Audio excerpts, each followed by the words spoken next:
வெறும் 7 நிமிடத்தில் விலைமதிப்பற்ற பழங்கால நகைகள் திருடு போனது பிரான்ஸ் நாட்டையே ஆட்டம் காண வைத்துள்ளது. வெறும் 7 நிமிடங்களில் பாரிஸில் உள்ள உலகின் மிகப்பெரிய அருங்காட்சியகமான லூவ்ரேவில் பட்ட பகலில் விலை மதிப்புமிக்க பழங்கால நகைகள் திருடு போனது பிரான்ஸ் நாட்டை ஆட்டம் காண வைத்துள்ளது. இந்த கொள்ளை சம்பவத்தை அரங்கேற்றியவர்களின் பின்னணி என்ன? கடந்த ஞாயிற்றுக்கிழமை காலை 9:30 மணியளவில் அருங்காட்சியகம் இயங்க தொடங்கிய சிறிது நேரத்தில் ஹைட்ராலிக் ஏணி பொருத்தப்பட்ட வேனில் வந்த அந்த கொள்ளையர்கள் ஏணியின் உதவியுடன் அருங்காட்சியகத்திற்குள் நுழைந்திருக்கின்றனர்.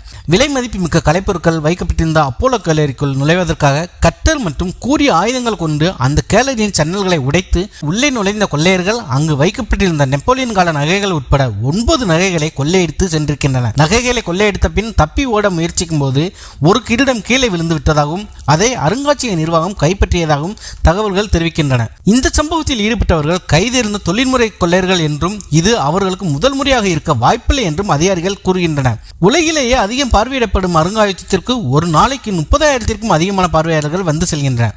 மோனலிசா ஓவியம், மன்னர் சார்லஸின் வைரம் பதித்த வாள் போன்ற ஆயிரக்கணக்கான வரலாற்று சிறப்புமிக்க கலைப்பொருட்கள் கொண்ட அந்த அருங்காட்சியகத்தில் கொள்ளையடிப்பது இது முதல் முறை இல்லை என்றாலும் வெறும் 7 நிமிடங்களில் நடந்துள்ள இந்த திருட்டு சம்பவம் உலக நாடுகளையே திரும்பி பார்க்க வைத்துள்ளது. தயவு செய்து இந்த வீடியோவிற்கு லைக் செய்யுங்கள். நன்றி, வணக்கம்.